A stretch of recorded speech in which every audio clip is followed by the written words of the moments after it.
Buenos días, amigas, amigos de IntelliJuris. Bienvenidos a una sesión más de esta serie que iniciamos en esta plataforma a propósito de temas jurídicos, pero teniendo como invitados a no abogados. En esta ocasión estoy muy honrado y gustoso, contento de tener a mi amiga Nayeli Roldán, una tremenda reportera, inquieta, valiente, sagaz, intuitiva y que tiene una larga experiencia tratando con abogados. Y de ahí mi invitación a presentarla con ustedes, con el propósito, Nayeli, de ponerle cara, ¿no? Y ponerle personalidad a quienes, como tú, hacen un trabajo periodístico de avanzada, con gran profesionalismo, y qué mejor que tenerte aquí. Entonces, bienvenida, Nayeli, muchas gracias por aceptar conversar con nosotros. 30 minutitos se van a pasar volando, pero los vamos a hacer bien Seguro. eficientes. Exacto. Luis, muchísimas gracias. Créeme que el honor de estar en este espacio contigo es mío completamente y por supuesto que con todo el gusto también de compartir con quienes se estén conectando y que podamos pues platicar en confianza, ¿no? De cómo se da esta relación entre abogados, abogades y periodistas. Híjole, ya decir abogados a mí ya no hay yo cómo decirlo, ¿verdad? Pero bueno, ¿Verdad? Complicado, pero bueno. Abogadas y abogados. abogadas y abogados, vamos a seguir esa línea bien. A ver, Nayeli, vamos, si me das permiso, incursionar un poquitito, no mucho, en algunos Ajá, aspectos personales de Nayeli. ¿Dónde naciste, claro. Nayeli? ¿Y qué día naciste? No, día y mes, no digas años, no tampoco, ¿no? No, no tendré problema tampoco. Soy chilanga completamente, nací en la Ciudad de México, 27 de noviembre del 82. Soy Sagitario, además. Y bueno, pues siempre he crecido aquí también, siempre he vivido acá en la Ciudad de México que se ama y se odia con la misma intensidad. No, es una ciudad de pasiones, pero aquí nos tiene. Es impresionante, ¿no? Exacto. ¿Y cuáles eran tus barrios juveniles, infantiles? ¿Por dónde? ¿Por qué zona de la Ciudad de México eres, Nayeli? Claro, pues soy de Gustavo Amadero, colonia popular en San Juan de Aragón. Ahí también pasé gran parte de mi vida, digamos, apenas tiene poco que me cambié de lugar. Ahora vivo en la Cuauhtémoc, pero toda mi vida crecí por allá. También por allá estudié en la FES Aragón, en la UNAM. Entonces, conozco bien también cómo se vive y se crece literalmente en el barrio. Entonces, creo que también eso me ha servido un montón para mi trabajo como periodista. Uno siempre trabaja o escribe o investiga desde la perspectiva, ¿no? Desde la mirada de cada uno, y la mirada se construye pues con nuestra propia vida. Entonces, sí, mi mirada periodística también tiene que ver con eso, con dónde crecí. Para quienes de otros estados de la República nos ven, el barrio donde creció, se desarrolló Nayeli en sus primeros tiempos, está cerca del aeropuerto de la Ciudad de México, nada más para que ubiquemos por los rumbos, Exacto, no está muy cerca, pero exacto, es por los rumbos, ¿no? Oye, Nayeli, sí, ¿y por qué exacto. estudiaste periodismo? A ver, ¿de dónde salió esa inquietud? ¿Vienes de familia de periodistas, de reporteros? No, hombre, ¿O no. cómo está cómo está tu historia profesional en ese tema?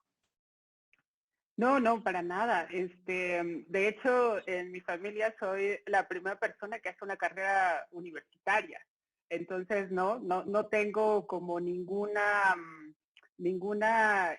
modelo, digamos, o ninguna otra persona que hubiera escogido este camino, en realidad.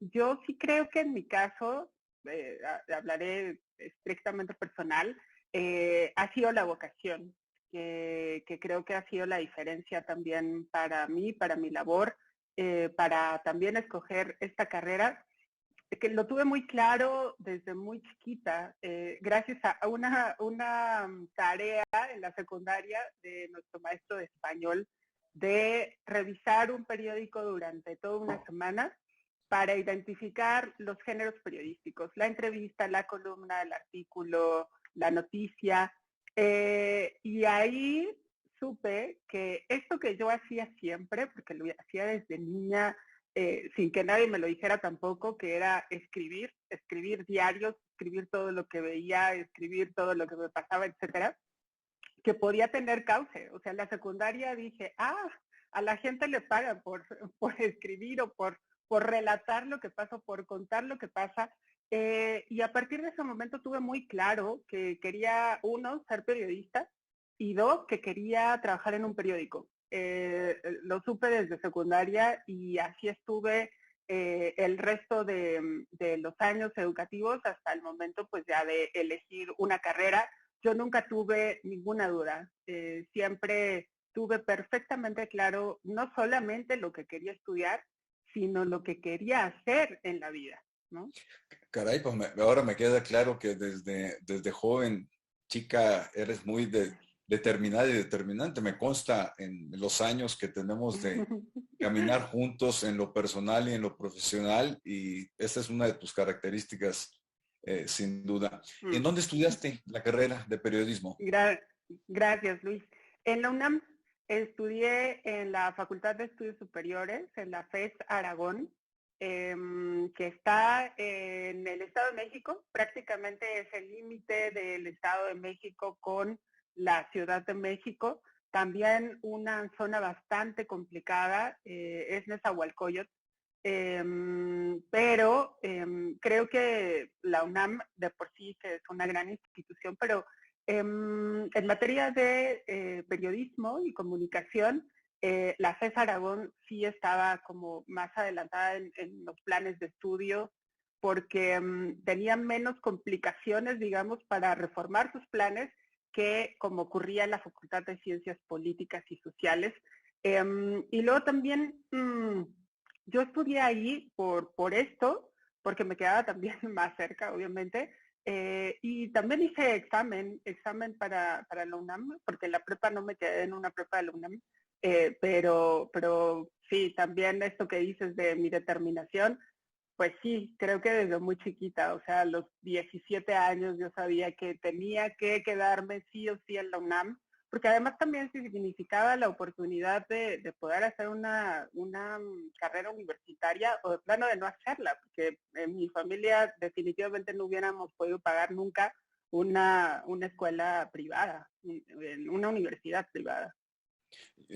Oye, Nayeli, y no sé si seas futbolera, pero sí traes la marca de los Pumas en la playera, ¿o no? Completamente, completamente, completamente. El orgullo universitario, por supuesto que comienza desde el primer día que uno pisa el campus, ¿no? Entonces Sin sí, duda. por supuesto. Sí, yo estudié la carrera en la Libre de Derecho, como sabes, y mi Ujú. doctorado en la UNAM, y definitivamente yo traigo aquí, abajo de esta camisa traigo ¿Verdad? tatuado los Exacto. Pumas. Oye, me regreso un poquito al signo zodiacal que siempre podemos decir, o te dicen, ¿no? Te dicen, es que son divertidos los signos zodiacales, ¿a poco no? Completamente, Y claro, luego, y sí. luego con nuestras parejas se vuelve más divertido, porque te dicen, Más. más divertido. Y no te dicen, eres una típica Sagitario. Sí, completamente, completamente. Digo, igual para quienes están conectados y no están tan familiarizados con cómo son las características de los signos, en mi caso, en el caso de Sagitario, digamos que parte de las características principales son que son muy libres, que son muy joviales, ¿no? Que son muy divertidos. O sea, esa persona que siempre es como el alma de la fiesta, el que tiene todos los amigos, el que se lleva bien con todo el mundo, el que siempre dice, no te preocupes, la cosa va a salir bien. Esto solo es una lección, pero nada de drama. esos son los Sagitarios. Entonces, sí, yo me asumo completamente con un alma sagitariana completamente, porque sí, también soy sumamente libre, me gusta mucho viajar, tengo problema con los compromisos de pareja, sí, un poco, ¿no? Por justo este rollo de es mi tiempo, es mi espacio, son mis decisiones, entonces eso no necesariamente le cae muy bien a todos. Buenísimo, pues me consta que eres muy alegre, muy trabajadora y muy libre también, lo cual te ha caracterizado en el trabajo profesional. Y ahí es en donde me quiero Sí, meter un poquito, si me permites. Eh, claro.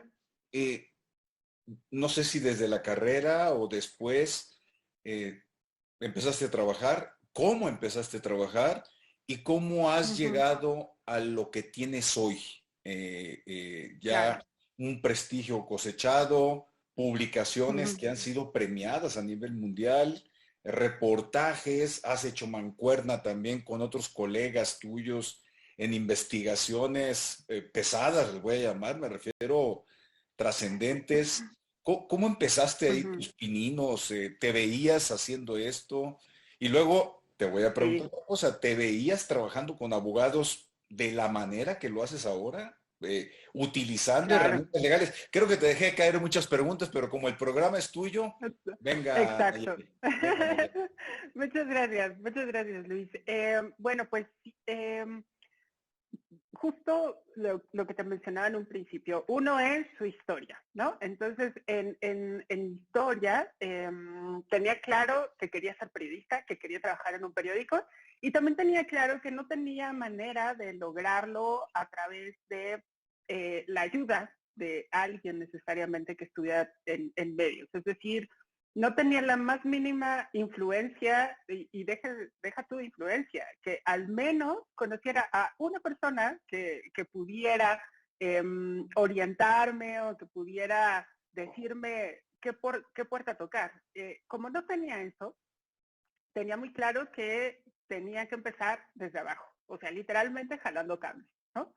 Entonces, desde la universidad, más o menos como por el cuarto, quinto semestre, empecé a ver qué onda con las prácticas profesionales, o sea, de poder entrar a un medio y ser asistente y empezar desde cero. Y así conseguí en algún momento poder entrar por primera vez a una redacción a un periódico nuevo que era El Independiente, seguro lo recordarás, ¿no? Muy polémico con Carlos Ahumada, y también cuando se da los videoescándalos, pues el periódico también desaparece, ¿no? Prácticamente. Pero para mí sí significó la primera oportunidad de estar en una redacción real, ¿no? De ver a los reporteros en acción, de ver cómo se imprimía hasta un periódico. Y esa sensación quise tenerla nuevamente. La verdad es que fue adictiva desde el día uno. Y luego, cuando se cierra el periódico, pues yo termino ya la carrera, ahora sí, y terminando la escuela, lo que hacía era llamar a las redacciones de todos los periódicos, ¿no? Hacía como mi carruselito cada semana o cada 15 días de, oigan, ¿necesitan asistentes de redacción? ¿No? Y en muchos periódicos, por ejemplo, el Universal, solamente hay ciertos periodos en los que hacen exámenes y los estudiantes ingresan. En el periódico Reforma, que hay un taller, ¿no? También para periodistas, que ahí Reforma me rechazó, he de decirlo, rompió mi corazón, en que intenté entrar a ese taller y no lo conseguí, o sea, no aprobé como la última parte de las entrevistas, pero luego un día, hablando a Milenio, igual preguntando si necesitaban asistentes, me dijeron, ah, sí, hoy por la tarde es el examen, ¿no? Y entonces, por supuesto que fui, hice el examen, que básicamente consistía en que uno demostrara que leía el periódico todos los días, ¿no? Y me quedé. Y ahí estuve 6 meses como asistente de redacción política, en la sección política de Milenio. Luego fui asistente en los suplementos y en la revista Milenio Semanal. Y luego me regresé a política porque dije, yo quiero en serio seguir, empezar a reportear. y después de como un año de estar publicando reportajes en la revista, fui con el jefe de información de política, Julián Andrade, a decirle, oye Julián, aquí ya he publicado estas cosas, por favor dame una oportunidad para reportear en el diario. Y estuve a prueba también 3 meses reporteando la fuente educativa y así fue como me quedé. O sea, así me contrataron ya como reportera en Milenio y estuve más o menos como 7 años reporteando la fuente educativa, universitaria, derechos humanos, el INAI. Aprendí ahí, empecé a aprender ahí cómo se hacían las solicitudes de información y también hacer televisión, en Milenio Televisión. Luego estuve en Efecto TV como poquito más de un año y luego afortunadamente caí en Animal Político, que ha sido sin lugar a dudas un antes y un después en mi carrera y también en mi crecimiento personal, porque si bien en el periódico y en la cobertura cotidiana creo que se sentaron las bases, digamos, de mi quehacer periodístico y que sin eso, sin lugar a dudas, no estaría haciendo el trabajo que estoy haciendo ahora. El espacio que significa Animal Político de verdad que es un privilegio absoluto, no solamente por la libertad periodística, sino también por el equipo de profesionales que hay, de buenas personas sobre todo, y encabezado por Daniel Moreno, que ha sido prácticamente pues mi guía profesional en estos años. Es un líder que no solamente es un jefe en el sentido estricto del puesto o de la palabra, sino que es un gran periodista, pero además también es una muy buena persona y se ha preocupado muchísimo por lograr conjuntar un equipo de profesionales y sobre todo de buenas personas, y creo que eso ha sido la diferencia total. O sea, entre el equipo nos ayudamos, nos aprendemos, y también aprendí acá, Luis, a que los periodistas no sabemos prácticamente nada, ¿no? Y por eso tenemos que recurrir a los especialistas, que primero nos expliquen. O sea, deja tú sacar una nota, porque uno en la cobertura de periódico, por ejemplo, en realidad lo que buscas de los especialistas es una declaración, ¿no? Que te hagan una declaración para tu nota del día y es el entrecomillado y con eso resuelves la nota, ¿no? Expertos dicen tal. Pero en Animal Político, más bien, nuestra visión de consultar con especialistas tiene que ver primero con poder entender los temas. Y ahí es donde justo entro ya a esta otra pregunta de la relación con los abogados y abogadas. Muchos de los temas que tratamos en Animal Político y que están en la agenda cotidiana mediática tiene que ver, por ejemplo, con derechos humanos, ¿no? O cualquier tipo de derechos, en realidad. Y los periodistas, pues obviamente no somos abogados, ¿no? Para nada somos expertos en esa materia y sin embargo tenemos la gran responsabilidad de podérselo explicar a los lectores, ¿no? Y para eso, pues siempre hay profesionales como tú, Luis, y como otros más muy generosos que entienden como esta parte que nosotros también tenemos que cumplir de pasar al lenguaje, digamos, coloquial o cotidiano a las personas ciertos temas que jurídicamente pueden ser como muy complicados o muy enredados, pero que nosotros tenemos que digerirlas para mostrárselas a los lectores y que les quede claro, porque el derecho, como algunas otras profesiones, están directamente ligadas con las personas, ¿no? O sea, lo que pase en el derecho va a tener un impacto en miles, en millones, en la población entera. Entonces, por eso es importante que la gente tenga claro qué cosas se consiguen a través del derecho o qué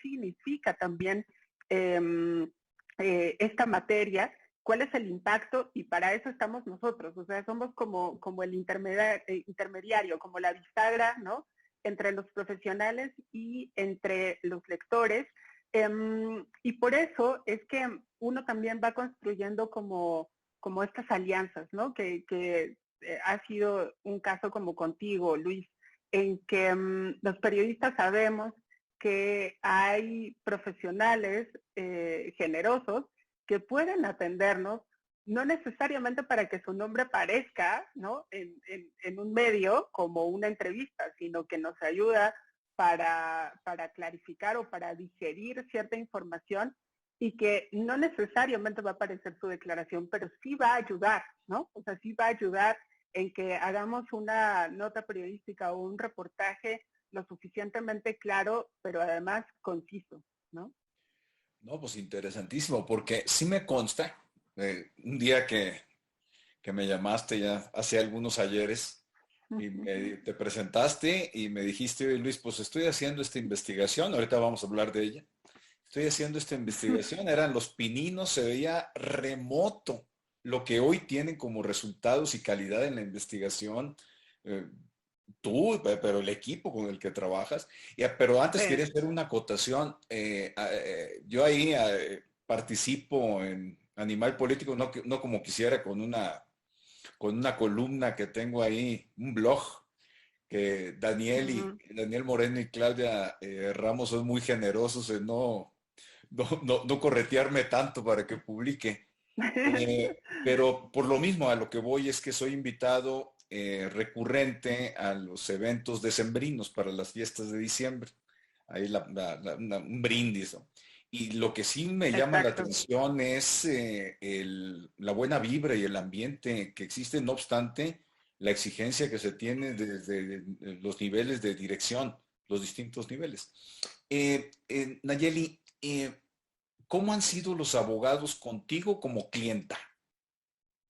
¿Cómo te ha ido a ti con los abogados como clienta? Aquí no tienes problema, tú déjate venir, porque yo creo que hay mucho reto, ¿no? Y precisamente desde quien tiene la puerta abierta, es importante que la comunidad jurídica estemos sensibilizados, las nuevas generaciones, de cómo ve un- una periodista, una reportera, la faceta, sí, de investigación, de reportaje, de aprendizaje de lo jurídico, pero también cómo ve la misma persona con los lentes de padecer una situación jurídica, el tamiz o el paso que tiene que dar desde buscar abogado, ¿correcto? Sí, sí, complicadísimo, Luis. Digo, aquí les voy a contar una cosa que no hemos hecho pública porque tampoco se trata de eso, pero en algún momento tuve una serie de mensajes por Twitter que me asustaban bastante y que la verdad en mi vida había recibido algo cercano a una amenaza y por eso esos mensajes me asustaron muchísimo. Y bueno, pues decidimos sí interponer una acción legal, pero justo la complicación pues sí era este rollo de vamos a pagar abogado para eso. Y por fortuna, aquí viene un punto que creo que es importante considerar, que son las redes. O sea, por supuesto que no se les va a pedir a ningún gremio que trabaje gratis, no, hombre, para nada. Pero sí ayuda que de repente existan organizaciones, asociaciones, redes de profesionales que puedan dar sus servicios en ciertas situaciones o a ciertos sectores. En mi caso, Diego, también igual hubiéramos podido pagar el abogado, por supuesto, pero aquí lo que hubo fue la ayuda de Artículo 19, que empezó a trabajar con un despacho de abogados que justo el área pro bono que intentaban impulsar en el despacho de abogados tenía que ser con defensa de libertad de expresión. Y entonces, justo cuando comenzó esta alianza de Artículo 19 con el despacho de abogados, pues cayó mi caso, ¿no? Cuando yo hablé con la gente de Artículo 19 y que Daniel y yo les contamos lo de los mensajes, comenzó, ¿no? Digamos, este caso que llevó el despacho de abogados y que sigue, ¿no? El sistema judicial ya también es otro tema, pero bueno, este caso, esta denuncia, así que después de, creo que 3 años, ¿no? Y no hay tampoco una conclusión hasta este momento, pero digamos que ahí mi experiencia fue bastante buena en ese sentido. Los compañeros abogados que llevaron el caso lo han hecho con todo el profesionalismo y con todas las ganas. Me consta, los veo cuando hemos ido a algunas diligencias a la fiscalía. Y la verdad es que he de decirlo, en este caso mi experiencia ha sido extraordinaria. Sin embargo, Luis, sí he sido testigo de otros casos, por ejemplo, en el que yo intenté como acercar a una persona de la que hicimos una nota con abogados para que pudiera tener una defensa pues más profesional que la defensa de oficio. Y la verdad es que ahí sí fue no solo desgastante, sino que no logré, o sea, no logré contactar con alguien que realmente pudiera ayudarle a la señora. Solo para ponerles el contexto, se trata de un caso, de una nota que publicamos, de una niñita de 7 años que fue abusada sexualmente por su profesor en la primaria, en una comunidad bastante pobre, marginada de Hidalgo. La mamá denuncia, ¿no? Lo primero que pasa es que el papá le reclama a la mamá por haber denunciado porque le dijo, pues más bien lo hubiéramos linchado, ¿no? En lugar de denunciar. Y la mamá dijo, no, yo creo que sí se puede hacer justicia. Y cuando nosotros publicamos ese caso, ella ya llevaba más o menos como 8 meses en el caso. Y no había pasado nada, no solamente no había pasado nada, sino que habían revictimizado a la niña, a ella, el agresor lo habían detenido, la policía de Hidalgo había logrado aprenderlo. Y resulta que en el juicio la jueza decidió dejarlo en libertad, ¿no? Que siguiera su proceso en libertad. Cuando se vuelve a dar la otra audiencia, pues resulta que el señor ya se había escapado, ¿no?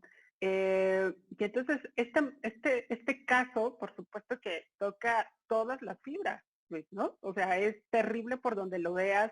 La señora creyendo en el sistema de justicia sin los recursos necesarios, la pequeña sin siquiera ayuda psicológica hasta ese momento. Lo que logró la publicación fue que al menos el DIF del estado de Hidalgo se comprometiera a que sí tuviera sesiones de terapia para la niña.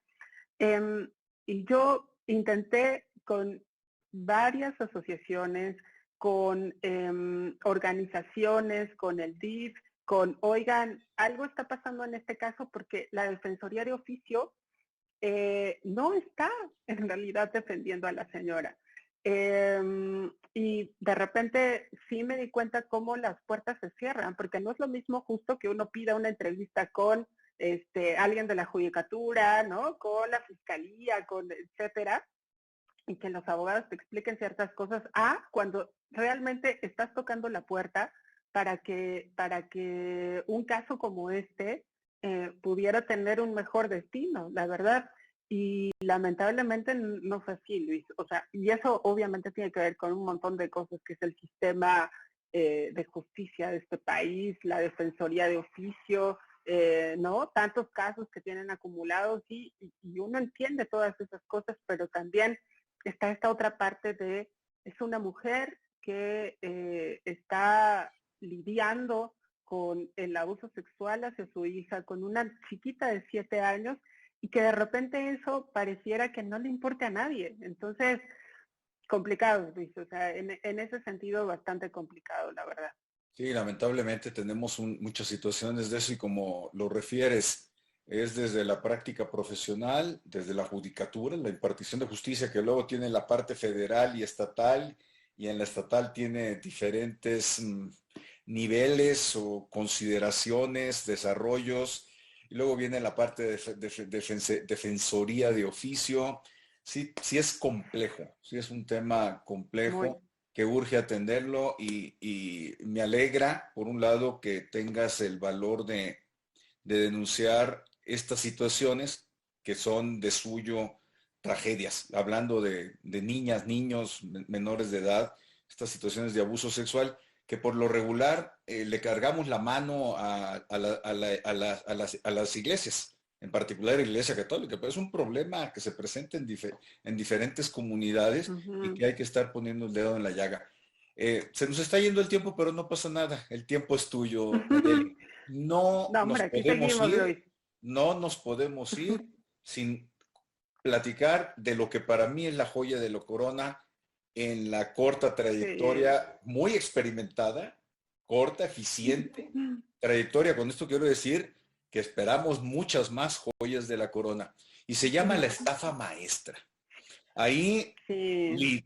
trabajaste con abogados, utilizaste herramientas legales, hiciste análisis de documentos legales, pegaste, utilizando una expresión beisbolera, home run con las bases llenas, Sí. les dieron premios internacionales al equipo, marcaron huella, generaron marca. Siempre que se habla es la estafa maestra, ¿no? La estafa Sí. maestra en este sector y luego ya es así como una patente que ustedes dejaron en el tema particular de las empresas fantasma. A ver, Ujú. cuéntanos ahí, ¿de dónde la inquietud? ¿Por qué? ¿Cómo nació todo esto, no? Claro, claro. Sí, bueno, el tema nació porque, insisto, Daniel siempre ha sido una guía extraordinaria. Entonces, en Animal Político, hacemos juntas editoriales cada semana donde todos los reporteros pues, decimos los temas que traemos o los temas que nos interesan.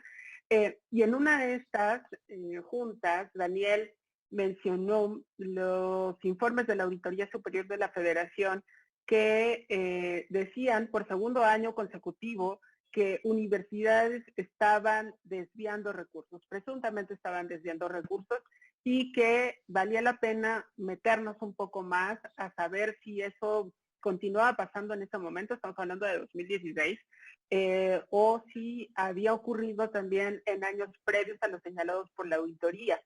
Y digamos que me tocó arrancar con ese tema, o sea, que me lo asignó primero, básicamente por dos razones, que ya justo hace poco me contó. Porque los demás tenían otros temas, ¿no? Y porque yo cubría educación, ¿no? Bueno, que siempre había cubierto educación, entonces que algo le tenía que entender a el tema universitario, ¿no? Y a las reglas de la autonomía universitaria, el manejo de recursos, etcétera. Y a partir de entonces, Luis comenzó sí una primera sospecha de que había estado ocurriendo en más universidades. Revisamos una centena de auditorías hechas a universidades y encontramos este patrón de la subcontratación por parte de instituciones federales, de dependencias de gobierno que le encargaban ciertos servicios a las universidades y luego las universidades subcontrataban a otras empresas. Entonces, este patrón se repitió en al menos una decena de universidades y a partir de ese momento dijimos, oh, creo que sí hay materia, ¿no? Para continuar investigando.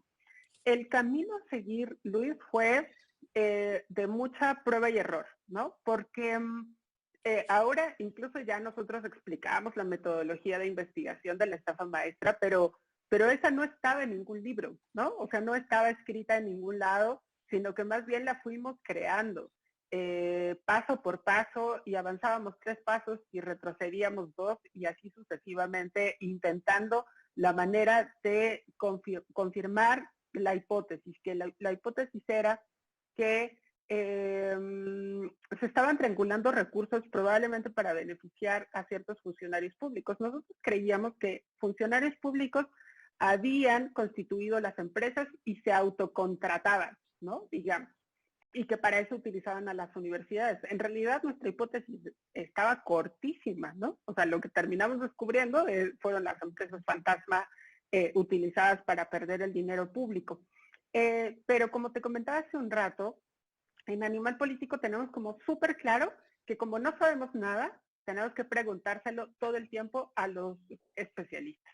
Que no podemos dar por hecho nada, que no podemos asumir cosas, que no podemos llegar a conclusiones a partir de nuestra intuición, sino con datos firmes y sobre todo con que los ojos de un especialista revise prácticamente nuestro trabajo, ¿no? Que revise nuestras hipótesis o nuestros hallazgos. Y justo en ese camino, en cómo comprobamos o cómo investigamos a las empresas, porque aquí el caso era que teníamos 11 dependencias de gobierno que hacían convenios con universidades públicas. Y luego las universidades públicas subcontrataban a empresas. Teníamos una lista de más de 200 empresas. ¿Y cómo poder saber de quiénes eran las empresas? Bueno, pues teníamos que investigarlas, ¿verdad? Y al empezar a construir fuentes de información o a descubrir fuentes de información para las empresas, muchas de ellas, en un simple googleo, no las encontrábamos, ¿no? O sea, era como, qué raro, si una empresa pretende dar servicios, pues lo más lógico es que trate de darse la mayor difusión, ¿verdad? Para que la encuentren y para que la contraten. Entonces, resultaba muy raro eso y teníamos como ya la sospecha de que podían ser fantasmas, pero además por el antecedente de Duarte. Arturo Ángel acababa de publicar justo las empresas fantasma de Duarte en Animal Político también. Entonces, ahí empezó nuestra primera alerta, digamos, de probablemente también aquí están utilizando empresas fantasma. Más allá de lo que nos podía explicar Arturo de su propia experiencia de buscar a las empresas fantasma, también nosotros necesitábamos entenderlo, porque además había un punto importante que era el uso del artículo primero de la ley de adquisición, ¿no? Que permitía que se hicieran convenios, no contratos, convenios entre instituciones de gobierno que se contrataran a sí mismas. Y eso no nos quedaba claro que representara necesariamente una irregularidad. Y entonces fue así como en algún momento tocamos la puerta con Luis, que, insisto, generosamente desde el minuto 1 nos atendió y que creo que así todos los presentes sabrán que la agenda de Luis, por supuesto que siempre está llena, pero que en ese momento Luis, sin conocernos prácticamente, porque efectivamente nada más lo busqué así de hola, soy Nayeli Roldán, estoy investigando tal cosa, pero no habíamos tenido mayor relación antes, y sin conocernos nos recibió en su oficina para darnos literalmente una clase primero de qué son las empresas fantasmas, de dónde nacieron, para qué se utilizaban, ¿no? Y nosotros en ese momento, hablo en plural porque por supuesto que el trabajo no lo hice yo sola. En la primera etapa de investigación estuvimos otros 3 reporteros, Manu Ureste de Animal Político y Miriam Castillo de Mexicanos contra la Corrupción. Entonces, en estas reuniones, o en esta primera reunión que tuvimos con Luis, lo primero fue darnos clases, porque además hasta con pizarrón y plumones y todo, Luis, recordarás, de qué eran las empresas fantasma, cómo se utilizaban, cómo funcionaban, y la verdad es que para nosotros fue empezar a hacer clic con muchas cosas de lo que estábamos encontrando. Y luego Luis no solamente fue generoso en el sentido de darnos una clase de empresas fantasmas, sino luego también estuvimos tocando base contigo, Luis, durante toda la investigación, ¿no? Íbamos avanzando como en ciertos hallazgos y lo consultábamos con Luis, porque, insisto, nuestra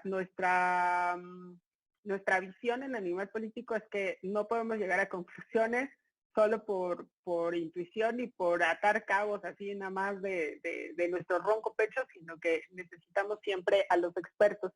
Y Me acuerdo que también ya en la última etapa de la investigación, Luis, fuimos a contarte como ya lo que teníamos, ¿no? O sea, ya fuimos a las empresas, ya las investigamos en todas estas fuentes de información, y tú nos ayudaste como a clarificar mucho de todo eso que teníamos y de advertir exactamente cuáles eran los puntos ilegales, porque ahí sí era ya la violación de ley, ¿no? Y recuerdo muy bien, Luis, que en esa última reunión nos dijiste, si ustedes demuestran esto, si esto se publica, va a ser una bomba. O sea, una bomba, poder decir que el mismo gobierno utilizó empresas fantasma para desviar recursos, y nos dijiste un término, esto es un fraude de Estado, ¿no? Esto es un fraude de Estado, y créeme que para nosotros todavía hasta ese momento la investigación, por supuesto que era algo sumamente relevante, importante, pero no alcanzábamos a dimensionar lo que era. Te puedo prometer que en ese momento no alcanzábamos a dimensionar para nada los hallazgos que estábamos teniendo, y que teníamos mucho miedo incluso de a lo mejor nos equivocamos en ciertos pasos, a lo mejor no conseguimos a todas las empresas, a lo mejor no las buscamos bien, a lo mejor sí existen y solamente no los encontramos en el momento en que fuimos a buscarlas, pero con esa última reunión que tuvimos contigo, créeme que ayudó muchísimo para tener confianza en el trabajo que ya habíamos hecho. Digo, no sé si le habrá pasado también a Miriam, a Manu, pero en mi caso sí fue determinante, Luis, créeme, porque pues hagan nuestra primera investigación de largo aliento, de esa dimensión también. Entonces, imagínate lo que hubiera significado equivocarnos en un paso, o sea, la presión que traíamos en la espalda era tremenda, porque ahí no solamente era nuestro nombre, que pues eso en ese momento pues ni quien nos conociera, ¿verdad? Sino era la reputación del medio, de Animal Político. No nos podíamos equivocar, no nos podíamos equivocar menos al señalar en ese momento al gabinete en funciones, al presidente en funciones, ¿no? O sea, teníamos que tener absolutamente todas las pruebas y plenamente comprobada cada palabra y cada cifra que íbamos a publicar. Entonces, por eso es que, sí, claro, vivíamos con un miedo permanente de si lo estábamos haciendo bien o no. Y durante todo ese camino, la ayuda de profesionales, pero la tuya, Luis, créeme que fue fundamental, y que siempre lo he dicho, el trabajo periodístico no podría lograrse sin la ayuda de las personas, y en este caso de expertos como tú. O sea, definitivamente nada de lo que uno lee o de lo que se publica, al menos en Animal Político, no sé si en todos lados, pero en Animal Político sí, es nada podríamos hacer sin la ayuda, sin la generosidad de la gente que confía en nosotros, que nos ayuda explicándonos algo, que nos confía sus historias, y que por eso pues logramos publicar lo que publicamos, porque si no, pues imagínate, o sea, tampoco vamos a estar haciendo columnas de opinión o diciendo, hoy me pasó tal, ¿verdad? O sea, sin los demás, sin sus historias y sin la experiencia, el expertise de los demás, simplemente no podríamos hacer nuestro trabajo. Entonces, aprovecho también para darte un enorme agradecimiento ahora frente a la gente que nos está siguiendo en esta conversación, Luis. De verdad que tu ayuda fue fundamental para que la estafa maestra pudiera ver la luz. Oye, Nayeli, gracias. Sí recuerdo ese momento que era como lanzarse de la quebrada de Acapulco, pero con el mar embravecido, ¿no? Exacto, No estaba el mar calmito, estaba embravecido. Recuerdo muy bien esos momentos. completamente. Oye, pero a ver, aquí el que entrevista soy yo, ¿de acuerdo? Si me permites. Ok, Oye, ok. oye, pero ahora sí que de borracho cantinero, ¿no? Oye, Nayeli, pero a ver, se lanzaron y todo salió, voy a utilizar una expresión coloquial, salió de pocas tuercas, ¿no? ¿Y qué fue darse el chapuzón, sentir el agua fría, el mar revuelto, tomar aire y luego pues vienen los premios? ¿Valió la pena? ¿Cómo Sí. fue todo ese proceso de me lanzo, voy en el aire, debe ser de la noche previa Ujú, a que sale la nota, ujú, probablemente no ujú. dormiste, no Sí, dormiste, y luego pues digo, se puso bastante embravecido el mar, bastante, sí, muy, no, muy completamente, rabioso, pero luego ya completamente. vinieron los premios internacionales, a ver cómo estuvo toda esa etapa, Nayeli. Sí, sí, Luis. Pues mira, efectivamente una noche antes de publicar, sí, no podía dormir. No podía dormir por la emoción y también por este rollo de, eh, te juro que un día antes pensaba, tenemos que volver a marcar a todas las empresas, ¿no? Así de, tenemos que volver a confirmar que efectivamente no existían. Y me acuerdo mucho de una conversación que tuve con Yasune Chamizo, que es nuestra, o fue más bien nuestra diseñadora de información y que nos ayudó un montón para poder construir la base de datos y para ordenar toda esta información que estábamos obteniendo. Ella me decía, Nayeli, el trabajo ya lo hicieron, o sea, ya, ¿no? O sea, lo que tenían que comprobar, ya lo comprobaron, ya está todo verificado, ya, o sea, no hay manera, además, si en algún momento se les fue algo, pues de todos modos también ya, no lo podrían saber ahorita. Eh, y más bien me dijo, pues solo queda disfrutar ya la publicación. Y efectivamente sí era disfrutarla, pero también era de una incertidumbre y de un temor terrible, porque por una parte, esa investigación nos había llevado año y medio, más o menos, y en mi caso diré que me llevó año y medio de vida, completamente. Y que la mayor responsabilidad o la mayor preocupación que tenía en ese momento era no puedo, no puedo, o no podemos equivocarnos, no podemos minar ni tantito la reputación de animal político, ¿no? Esa era mi principal preocupación. Lo otro era también que a la gente le pareciera relevante, ¿no?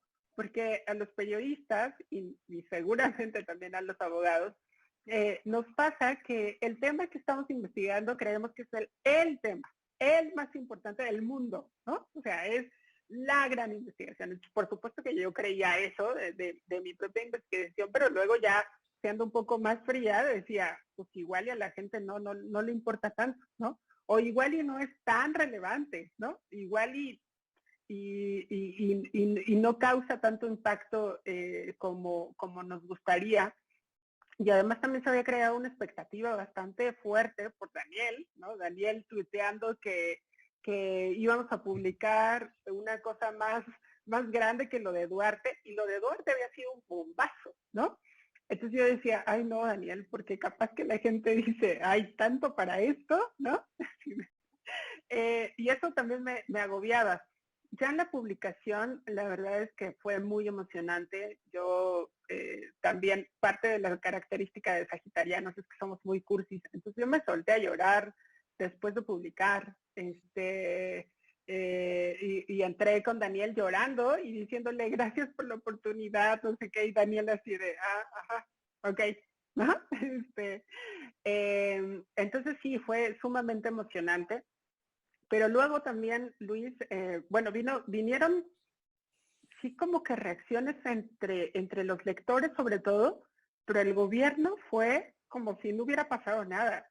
Es más, muchos medios nacionales no retomaron el tema tampoco, no tuvo resonancia en otros medios, ¿no? En televisión, o bueno, en radio sí vimos varias entrevistas, pero parecería que hubiese habido como estrategia de no, o sea, mejor que eso no lo volteen a ver, ¿no? Que nadie se entere. Hacerles el vacío, pues ¿no? tampoco. Hacerles el vacío. Exacto, exacto. Y incluso tampoco hubo mucha reacción por parte del gobierno. Creo que por ahí la Secretaría de la Función Pública emitió un boletín diciendo, sí, ya lo sabíamos y lo estamos investigando, ¿no? Que son los señalamientos de la auditoría. Pero claro, lo que nosotros estábamos revelando era que no es que hubieran ocupado una empresa fantasma, es que eran más de 140 empresas y que era una cosa sistemática, que había ocurrido en 12 dependencias, que no era solo un caso, que era un mecanismo, ¿no? Que era un sistema de corrupción, no era un caso de corrupción, era un sistema. Y la función pública diciendo, sí, son señalamientos de la auditoría que ya estamos investigando. Y luego, para acabarla, recordarán que tembló el 7 de septiembre en Oaxaca y en Chiapas y que fue devastador en ambos estados. Nosotros habíamos publicado el 4 de septiembre. O sea, habían pasado solamente, ¿no? unos días. O sea, apenas acabábamos de publicar las 3 primeras partes de la investigación cuando tiembla.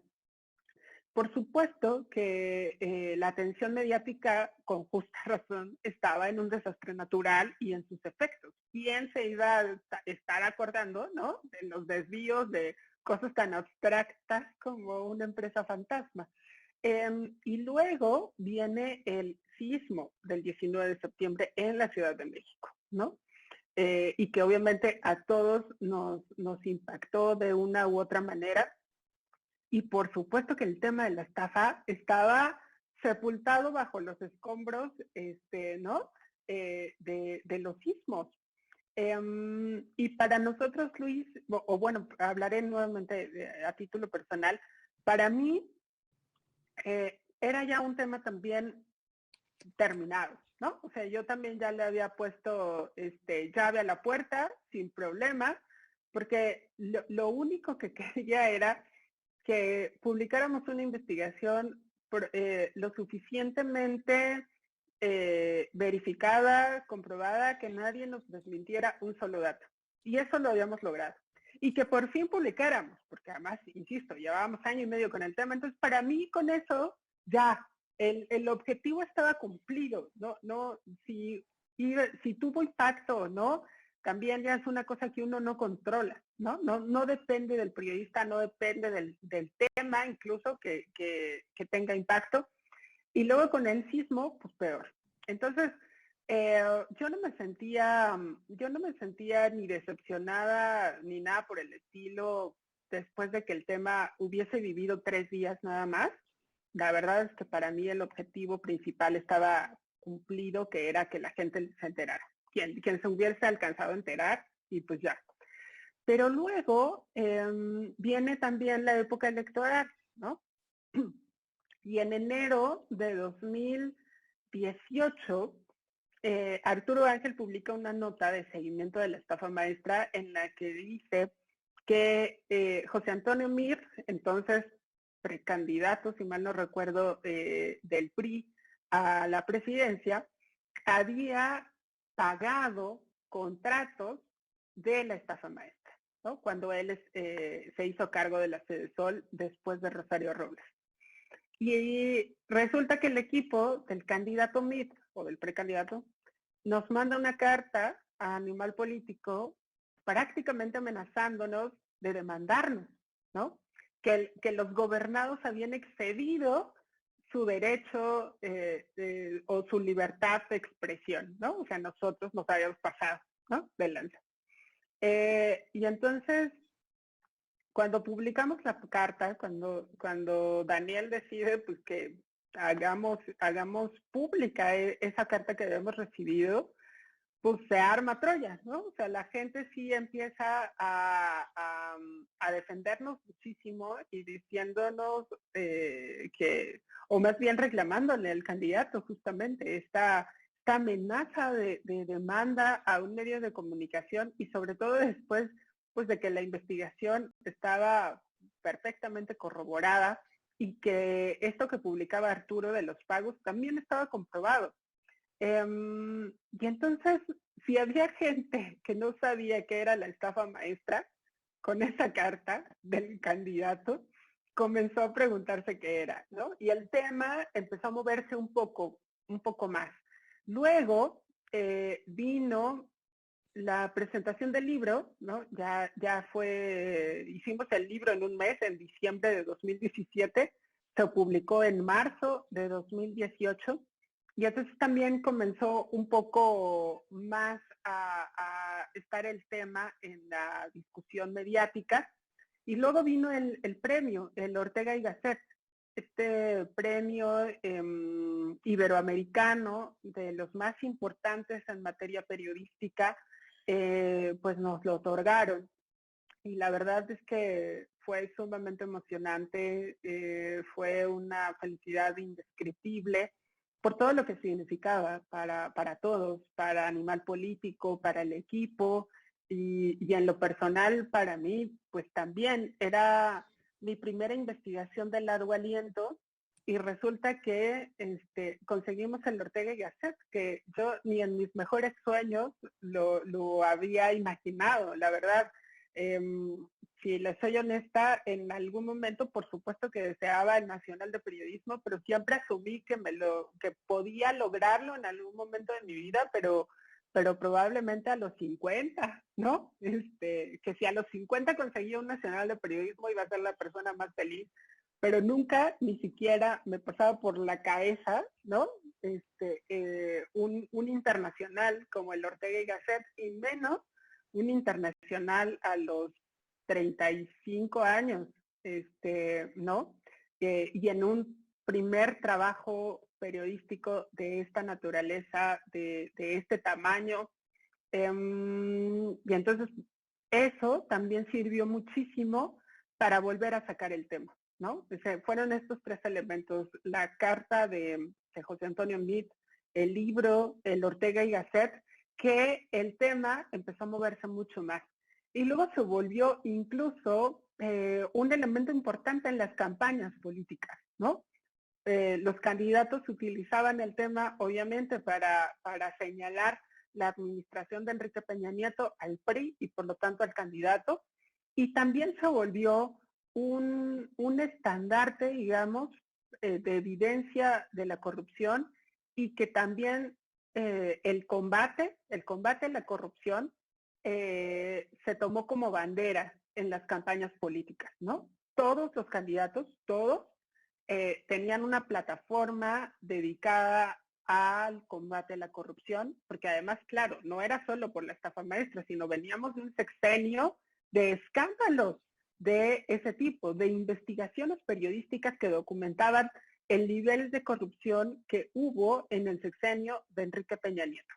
Y por lo tanto, pues al resto de los candidatos, pues daban a conocer sus estrategias. Creo que la joya de la corona de ese momento, digamos, de debate del tema, ocurrió justo en un debate presidencial, el segundo, si mal no recuerdo, donde José Antonio Meade dice, y les puedo prometer que en mi gobierno no habrá más estafas maestras.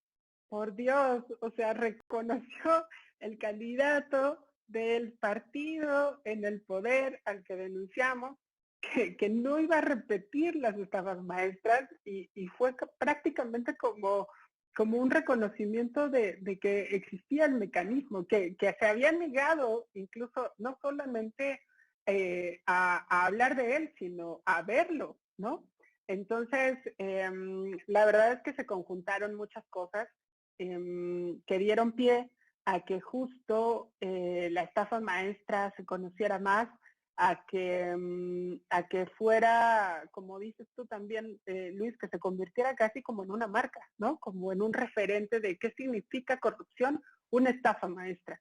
Y también eso tiene que ver mucho con el nombre. Yo también he creído que el nombre del reportaje fue un gran acierto, y que eso correspondió a otra parte del equipo de Animal Político, Tania Montalvo y el resto del equipo de diseñadores, de community manager, de editora de audiencias, que idearon el nombre, ¿no? Y que creo que fue parte del éxito, sin lugar a dudas, de que el reportaje pudiera quedarse en el imaginario colectivo, que este nombre fuera prácticamente como la marca de corrupción, y que toda esta serie de elementos que se conjuntaron en algún momento, pues han hecho han hecho del tema lo que es ahora, Luis, ¿no? Entonces, también siempre he sido muy una convencida como sagitariana orgullosa que soy, que las cosas se acomodan, que las cosas pasan en los momentos que tienen que ocurrir y que siempre es para nuestro bien y que en este tema lo compruebo también aún más, que si bien la estafa cuando la publicamos no fue o no incidió de la manera que hubiéramos pensado, sí lo logró después y lo logró a su tiempo, justo en la época electoral, que creo que eso sirvió para darle mayor resonancia. Sí, marcó rumbo. Oye, Nayeli, nos va a colgar Marco porque no hemos terminado, así es que vámonos tipo Twitter, ¿te parece? Ok. Comentas que fue la carta de Meade, la publicación del libro y el premio y los debates presidenciales, pero yo creo que todo esto se debió a la calidad de la investigación, ¿eh? Es decir, no les Sí. regalaron nada. Esto fue un reconocimiento justo a la calidad del trabajo efectuado. Oye, hay excelente, gracias, interesantísimo, de lujo esta charla. Qué buen tema, gracias por la invitación, qué buena exposición de un medio informativo. Oye, dos, tres preguntitas tipo Twitter, por favor. ¿Cómo Ok. conociste? Nos pregunta el notario José Antonio Villarreal. Lástima que no identifico de qué parte del país nos está escribiendo. Dice que le gustaría saber cómo conociste a Penilei Ramírez. A Pinilei, mi amiga, Tremenda amiga también, ¿no? Sí. este, sí, tremenda periodista también, que es, bueno, si nos pregunta eso el abogado es porque seguramente nos sigue en Twitter y se habrá dado cuenta que efectivamente somos súper, súper amigas. Y justo nos conocimos en Twitter, de verdad, o sea, aunque parezca chistoso que somos las dos periodistas, pertenecemos al mismo gremio y nos movemos prácticamente en los mismos sitios, en realidad no habíamos coincidido tanto porque ella era corresponsal de Univisión en el área de investigación. Entonces nunca habíamos coincidido en ninguna cobertura, pero nos seguíamos en Twitter y a partir de justo de la estafa maestra, ella un día me escribe un mensaje directo diciéndome, oye, fíjate que yo encontré esta ruta para, no me acuerdo qué tema, la verdad, y entonces a mí me parecía importante poderle dar seguimiento a la estafa. Y entonces le dije, oye, ¿me podrías explicar cómo lo haces? No sé qué. Y dijo, claro. Y entonces un día fuimos a comer, y así nos conocimos, ¿no? Así nos conocimos intercambiando como que tips de investigación. Y luego la siguiente vez que nos vimos fue que yo organizé una fiesta en mi casa y de repente ella llegó con unos amigos a los que yo había invitado y resultó que eran también sus amigos y ella llegó a mi casa y yo dije, ok, ¿no? Y a partir de allí, pues ya, la amistad ha sido maravillosa y cada vez más grande y la admiración profesional que nos tenemos también. Así que Oh, así nació, igual, ajá, como de estas cosas que uno nunca planea ni nada y de repente fluyó también. me estás dando la idea de que un día tengamos aquí también como entrevistada a Penile Ramírez. Le vamos a Claro, hacer, por no, supuesto, te la vamos a encantará, llevar y le vamos a decir que tú ya viniste, por entonces que supuesto, ella tiene que venir, ¿no? Oye, otras pero preguntitas. completamente. Sergio Moisés Gutiérrez Hernández, a propósito del caso de Lidia Cacho. ¿Te has sentido Ujú. censurada, intimidada como periodista? Ya platicaste el caso de Twitter. ¿Y cómo para ejercer el periodismo hoy en este país es riesgoso? Eh, sí es riesgoso, pero sobre todo en ciertas zonas del país y también como que cierta información. Cada vez que me preguntan esto, yo siempre aprovecho para decir que en realidad nos tenemos que preocupar más por los colegas de los estados, ¿sí? O sea, que nos tenemos que preocupar más por los periodistas que están documentando las cosas terribles que pasan en lugares como Tamaulipas, como Guerrero, como Michoacán, que lo hacen a contracorriente en todos los sentidos. En el económico, porque obviamente los salarios son paupérrimos en los estados para los periodistas, los hacen sin seguridad y los hacen exponiéndose ellos mismos y a sus familias, porque ellos viven allí y están señalando a los caciques, al crimen organizado, ¿no? Entonces, realmente la labor que ellos hacen y gracias a la cual nos enteramos de estas realidades que se viven en estos estados, pues es como lo que sí tendríamos que tener en el foco, Luis. La verdad es que yo siempre digo que los periodistas acá en la Ciudad de México estamos en una burbuja, ¿no? O sea, sería muy complicado que alguien, digamos, pues asumiera el costo que pudiese tener pues, la agresión a un periodista en esta ciudad, ¿no? Porque además no solamente tocaría pues al periodista como tal o a quien resulte de ser señalado, sino a quien encabeza el gobierno de esta ciudad, ¿no? O sea, imagínate cómo se vería eso. Entonces, pues el costo político es mucho más alto, pero no es tan alto en los estados. Y definitivamente cuando hablamos de el periodismo como una profesión de riesgo, más bien tiene que ver con ellos, con los periodistas que están en Michoacán, en Tamaulipas, en Guerrero, haciendo esta labor o denunciando cosas que pasan en las mismas comunidades donde viven y donde los poderosos de verdad son poderosos en ese pequeño lugar, ¿no? Donde se encuentren. Entonces, yo creo que más bien tiene que ver más por ahí que en mi caso. La verdad es que nunca me he sentido, nunca he sentido que atenten contra mi libertad de expresión ni contra mi quehacer periodístico. O sea, no ha habido una sola nota que decidiésemos no publicar o una amenaza, ¿no? Directa o algo así, no, para nada. Oye, y a propósito de este tema que comentas, la pregunta es más para Daniel Moreno y en la dirección editorial, pero pues le quiere responder, bienvenido. Dice que si Animal Político ha recibido algún apoyo público en el pasado, que se les haya cancelado, es decir, ¿reciben recursos públicos? No. ¿O publicidad oficial? Ah, publicidad oficial sí, pero prácticamente nada. O sea, desde el sexenio de Peña Nieto. Y también ahora tengo entendido que tampoco es significativa. En realidad nosotros no vivimos de publicidad oficial. Eh, es una parte mínima de nuestros ingresos. Y digamos que pues, no vemos mucho la diferencia, creo, según la información que tengo, porque tampoco es que con Peña hubiésemos tenido gran publicidad y ahorita pues tampoco. Yo creo que la mejor forma de apoyar a Animal Político y por lo tanto a quienes trabajan ahí es suscribirnos, ¿no? Que la verdad es de acceso muy, Exacto, muy, muy, muy económico. Yo creo que en la modernidad de las completamente. comunicaciones han puesto la plataforma muy accesible.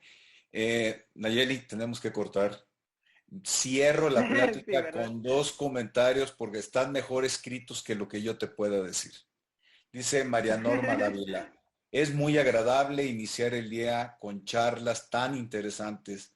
Nayeli, muchas gracias por tu trabajo. Mm, Zaira Morales Burgos, ha sido una exposición amena, llena de conocimiento y perspectiva nueva. Sin duda alguna, eres una mujer que llena de admiración y una profesional con mm. vocación inmensa. Todo el éxito y enhorabuena. Caray, Nayeli, Ay, muchas qué mejor gracias. reconocimiento a tu trayectoria. Lo único que me queda de darte son las gracias de corazón por haber aceptado participar en esta plataforma. Si yo fuera maestro que te estuviera examinando en la Escuela Libre de Derecho, ya para despedir una plataforma jurídica, te daría 3 excelentes con mención honorífica. Quiere decir que es la top No, de bueno. top, que se merece una reportera top top. Como entrevistada eres Ay, muchas gracias. sensacional, como reportera eres mucho mejor, por supuesto. Te mando un abrazo, mi agradecimiento. Marco te va a mandar la síntesis del chat para que veas todos los reconocimientos. Te mando un abrazo muy cálido a ti y a tu familia. Que estén bien. Muchísimas gracias, Luis. Créeme que el honor ha sido mío, y pues nada, sumamente agradecida también con todos los que nos siguieron en esta conversación.